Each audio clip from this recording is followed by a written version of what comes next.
Bonsoir, ravi de vous retrouver mesdames et messieurs sur cette édition d'information. Voici les grandes lignes.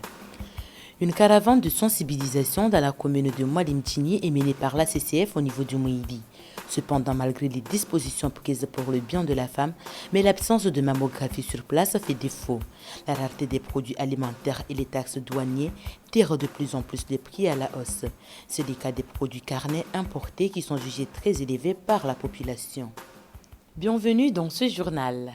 Pour la 4e édition d'Octobre Rose aux Comores, l'association comorienne de lutte contre les cancers chez la femme au niveau de Mouili a convié la presse locale ce mardi au CHK de Fomboni.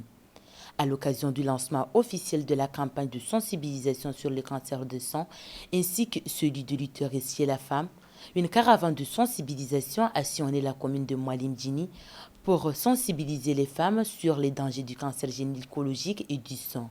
Le test de mammographie est donc gratuit pour permettre à tout un chacun de connaître son état de santé.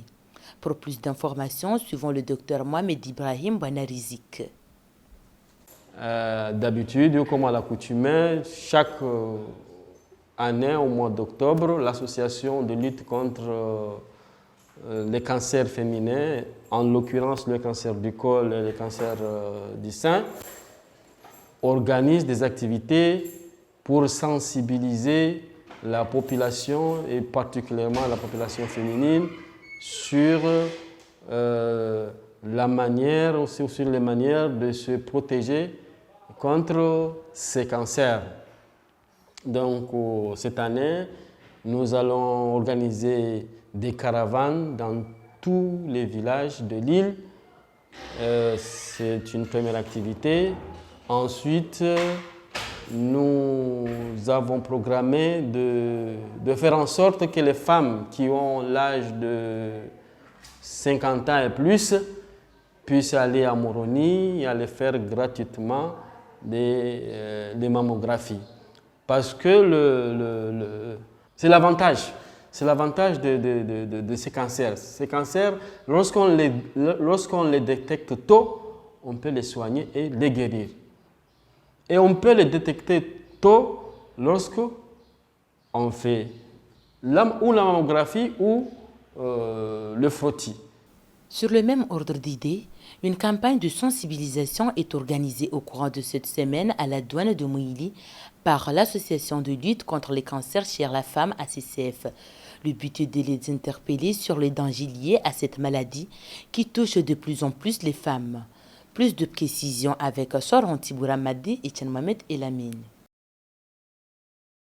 Barnamaji ya mhashirisho uhusu wadi wa kanseri wa mabele na ili zao. Ngengi yao harumaizi hazi zalbaki ya lanne la Oktober Rozi. Zatulanziani na ishama shuli hanao na uwa na kanseri. Usoni mwe mrumshe yani ACCF. Na wawatahu wa wahashirishe warumishwa hazi wa ila duani ya mwali. Hawa waone saizinzia za urumia ili mru ajihifadhi na wadi wa kanseri usikao harumai mabele na ili zao. Imadhamana wano wahirawe wanduashe wajitekeleze mahala ya lazimu ile ujua swiha zao na kabla hautaha neka mrunge na uwade ajue arengwe dhamana na haraka bila zindongo kazafanyishi hanziru na uyeshele zauka ujua iswiha ya imabele yofanyishi habure harma ujimlifu wa imasiwa ya Komoro. Amma imadhamana wa ishamashino hunu mwali waotaji yao imadhamana wa lazimu wawasaidia ile wakena bahano mahususu waungalia isuha ya imabele hautaha izi hazi zao ziendelee namna lazimu timpaka mrwande nzwani au ngazija. Les consultations de la mammographie se déroulent à Anjouan et à la Grande Comore. Les membres de la CCF au niveau du Mouili sollicitent l'aide des organisations nationales et internationales qui militent pour la santé de la population, de les épauler pour ouvrir un service de mammographie sur place, ce qui permettra de faciliter davantage les femmes mouiliennes, surtout en cette crise économique. Encore une fois, suivons Mohamed Ibrahim Banarizik. Le dépistage, à Mouili, on ne fait pas de dépistage, on ne fait pas de mammographie parce qu'on n'a pas l'appareil. On est en train de se battre pour qu'on ait l'appareil, mais pour le moment, il n'y a pas de l'appareil. Donc, nos patients, nous allons les envoyer à la Grande Comore. Ils vont se prendre en charge, les patientes, elles vont se prendre en charge pour le transport.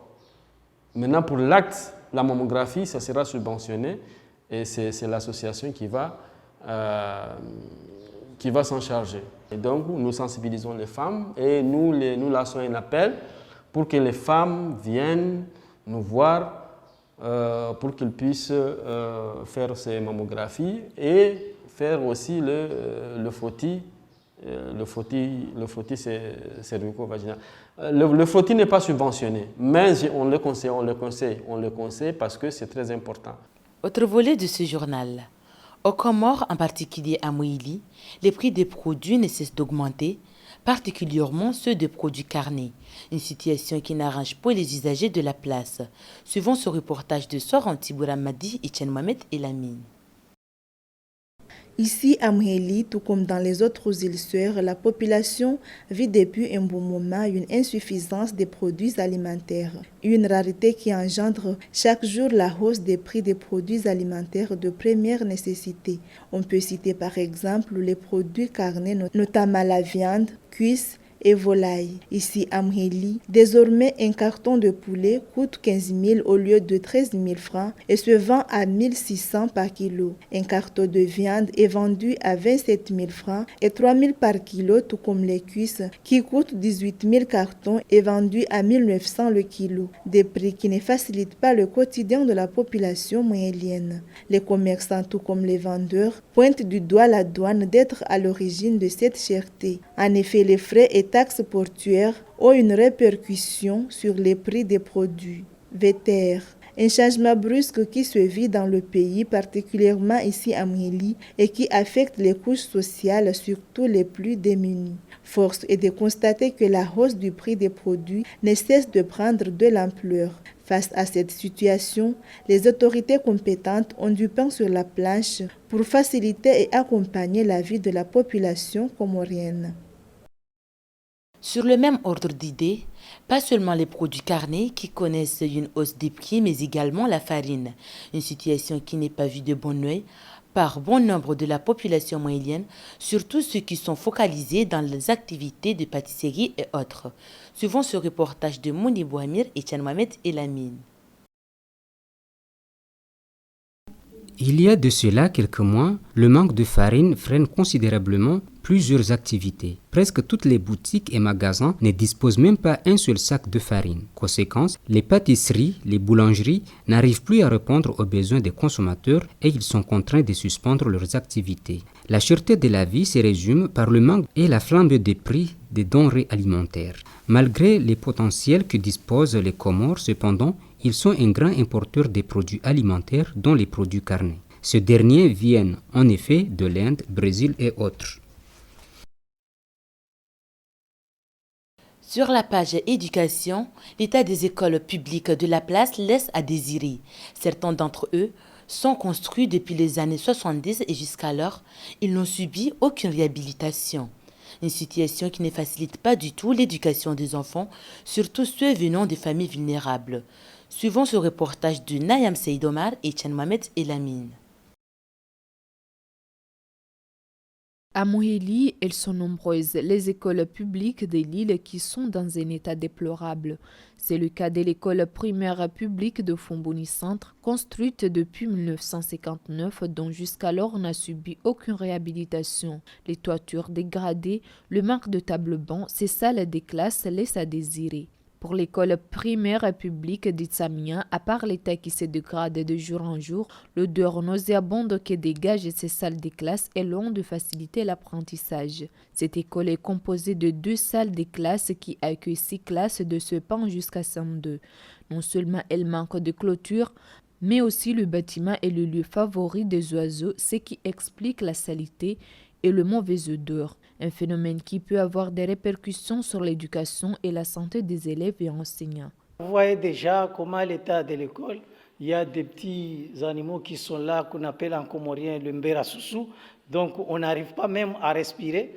Donc si tu ne portes pas un cache-nez, donc c'est un problème déjà à vivre dans cette salle. Même situation pour le collège rural de Fomboni, construit depuis les années 70. Insuffisance des tables-bancs pour les élèves, le manque de clôture, cela facilite le cambriolage ainsi que le passage des animaux en divagation. C'est un état de délabrement quand on constate directement le collège de Fomboni actuellement.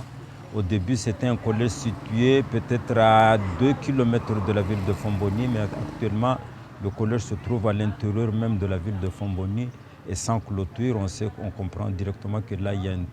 Et de cette divagation s'ensuit toutes sortes de cambriolages que nous subissons. Récemment, on nous a volé 2 ordinateurs. Quelqu'un est venu avec un marteau, cassé la porte, il a pris les 2 ordinateurs. Nos bancs sont tout cassés, les tables noires aussi.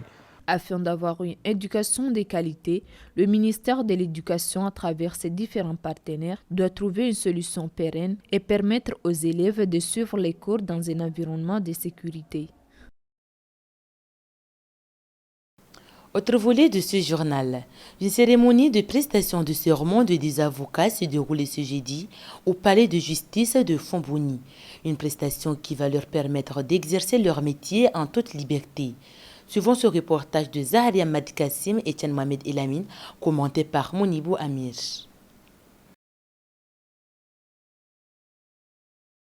Après l'obtention des Master 2 en droit à l'Université Picardie-Jules Verne en France, M. Naher Aboubakar et Mme Louazna Mohamed Salami, diplômés en Master 2 en droit privé à l'Université ACM de Madagascar, ces 2 avocats stagiaires ont prêté serment ce jeudi au palais de justice de Fomboni en présence du procureur général et du corps judiciaire. L'occasion propice pour le procureur général Abbas Outouab d'insister sur les droits et devoirs des avocats. Quant au bâtonnier de l'ordre des avocats, il a mis l'accent sur l'importance et la valeur de leur métier. Il n'a pas manqué de féliciter ses avocats stagiaires pour leur dévouement à exercer ce métier noble. Quant au concerné, ce dernier sollicite l'accompagnement de leurs responsables pour pouvoir répondre aux attentes des Comoriens. Je suis très fier de venir prêter serment au barreau de Fomboni à Moélie, parce que c'est pour exercer la noble profession d'avocat. C'est un rêve depuis longtemps.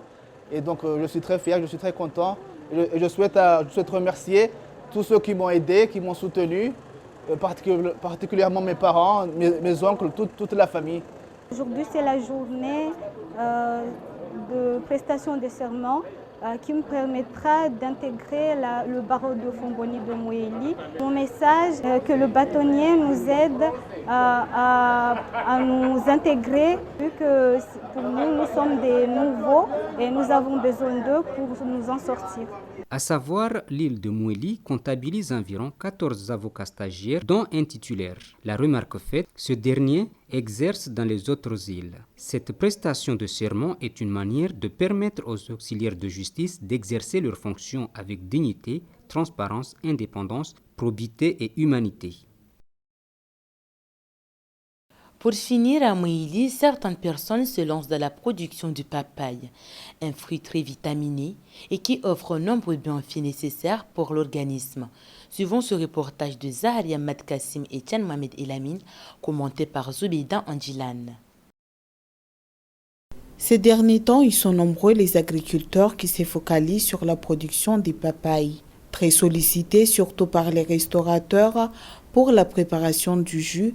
Ces fruits sont également très bénéfiques pour l'organisme. Dans le marché des Fomboni, tout comme dans certains coins, le prix des papayes varie d'un prix à l'autre selon la taille, des prix qui varient entre 500 à 2000 francs. Cependant, d'autres préfèrent le vendre par kilogramme à 300 francs pour faciliter leurs clients, mais également éviter des pertes. Moi, j'ai jugé nécessaire de pousser cette production de papaye à un niveau que chaque Comorien puisse consommer la papaye pour faciliter sa santé, parce que vous savez que la santé, ça fait partie des choses qu'aujourd'hui, les pays se bousculent vraiment pour que les citoyens aient une bonne santé. La papaye fait partie des cultures que je considère qu'ils sont beaucoup plus rentables que d'autres, que tant d'autres.